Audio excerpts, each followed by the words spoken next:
మీ business ఏదైనా మీ ఊర్లో promotion చేయాలంటే అది సుమన్ టీవీతోనే సాధ్యం. ఇప్పుడే సంప్రదించండి.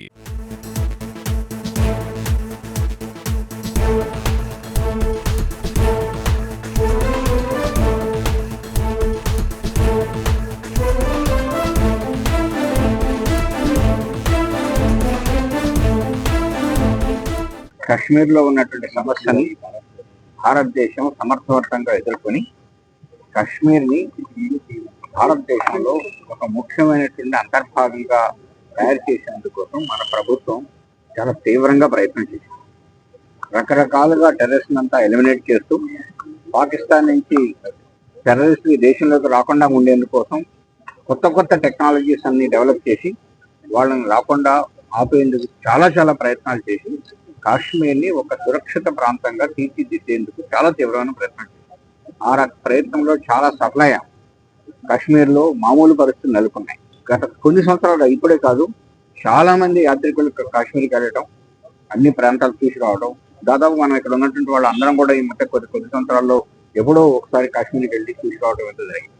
అక్కడ ఇండస్ట్రీ బాగా పెరిగింది, హోటల్ ఇండస్ట్రీ ముఖ్యంగా, లేకుంటే ఈ టూరిజం ఇండస్ట్రీ, దానికి సంబంధించినటువంటి మొత్తం బ్యాకప్ ఎకో సిస్టమ్స్ అంతా పెరిగింది. కాశ్మీర్ లో ఈ రకమైనటువంటి అభివృద్ధిని, ఇట్లా మామూలు పరిస్థితులు రావటాన్ని చూసి తట్టుకోలేకపోయినటువంటి పాకిస్తాన్ లో ఉన్నటువంటి తీవ్రవాదులు, ఆ దేశం ఏదో విధంగా ఇక్కడ ఒక దుశ్చర్యకు పాల్పడాలని చెప్పి కృత నిశ్చయంతో మనం చేసినటువంటి ప్రయత్నాల్లో ఇప్పటి వరకు మనం ఏ రోజు కూడా టూరిస్టుల మీద అటాక్ కానియకుండా కాపాడుకుంటూ వచ్చాం. ఒక అమర్నాథ్ యాత్రలో ఒక చిన్న ఇన్సిడెంట్ జరిగింది తప్పితే మిగతా అన్ని కూడా ఎప్పుడు మనకి ఎన్కౌంటర్స్, మనకు అక్కడ ఉన్నటువంటి ఆర్మ్డ్ ఫోర్సెస్ తో, పోలీసుతోనే జరిగేది. మొట్టమొదటిగా వాళ్ళు జాగ్రత్తగా ఎన్నుకొని ఎక్కడో స్నేక్ అయ్యి మామూలు ప్రజలతో కలిసిపోయి ఈ రకమైనటువంటి దుశ్చర్యకి పాల్పడి ప్రపంచం అంతా కూడా ఒక దిగ్భ్రాంతి గురి చేసే సంఘటన చేశారు. ప్రపంచం అంతా కూడా ఈరోజు భారతదేశంతో సంఘటితమైంది. భారతదేశంతో మనం కలిసి ఈ రకమైనటువంటి చర్యను ఖండించాలి, ఈ చర్యకు వ్యతిరేకంగా నిర్ణయం తీసుకోవాలి. ప్రధానమంత్రి గారు, ఎన్డీఏ ప్రభుత్వంలో ఉన్నటువంటి అందరూ కూడా ఈ చర్యకు ప్రతి చర్యగా మనం ఏదైనా గట్టి చర్యలు తీసుకొని ఇలాంటి పునరావృతం కాకుండా ఉండాలనేటువంటి ఒక తీవ్రమైన నిర్ణయానికి వచ్చి ఆల్రెడీ కొన్ని చర్యలు తీసుకోవడం జరిగింది. ఈ సందర్భంలో భారతదేశంలో ఉన్నటువంటి ప్రజలందరూ కూడా సంఘటనగా మనమంతా ఒకటిగా నిలబడ్డాం. ఈ జరిగిన చర్యని ఖండిస్తున్నాం.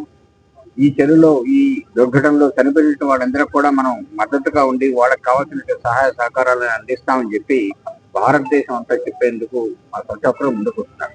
ముఖ్యంగా యువత. ఇక్కడ విశాఖపట్నంలో మన ఎంపీ భరత్ గారి నాయకత్వంలో ఇక్కడ ఉండేటువంటి విద్యార్థులందరూ కూడా ఇలాంటి కార్యక్రమం చేస్తే బాగుంటుంది అని చెప్పి అనుకోవడం, ఈ రోజు సాయంత్రం ఆ కార్యక్రమం జరిగింది.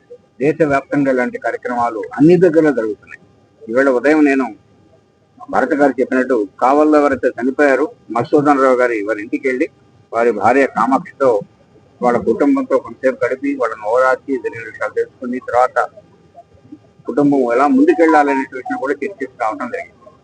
ఈ విశాఖపట్నం నుంచి కూడా ఒక చంద్రమౌళి గారు అలాంటి ఈ దుర్ఘటనలు చనిపోవడం మనకి చాలా బాధాకరం. ఈ సందర్భంలో ఇక్కడ విశాఖపట్నంలో ఉన్నటువంటి విద్యార్థులు, ఎంపీ గారి నాయకత్వంలో, ఇక్కడ ఉన్నటువంటి యూనివర్సిటీలో అధ్యాపకులు, వీళ్ళందరి నాయకత్వంలో ఇక్కడ ఉండే స్టూడెంట్స్ అంతా కూడా మనమంతా సంఘీభావం చూపిస్తూ ప్రభుత్వం చర్యలు తీసుకునేందుకు ఏదైతే ఉందో వాళ్ళకి కావాల్సినటువంటి పూర్తి మద్దతు దేశం నుంచి అంతా కూడా రావటం అనేది చాలా ముఖ్యం. ఈ కార్యక్రమం నిర్వహిస్తున్నటువంటి విద్యార్థులందరూ అభినందనలు, మన ఎంపీ గారికి అభినందనలు, ఈ యూనివర్సిటీలో ఉన్నటువంటి వైస్ ఛాన్సలర్ గారికి, అధ్యాపకులందరూ కూడా ఈ రకమైన కార్యక్రమం చేపట్టేందుకు మనం అభినందనలు తెలుపుతాం. జై హింద్.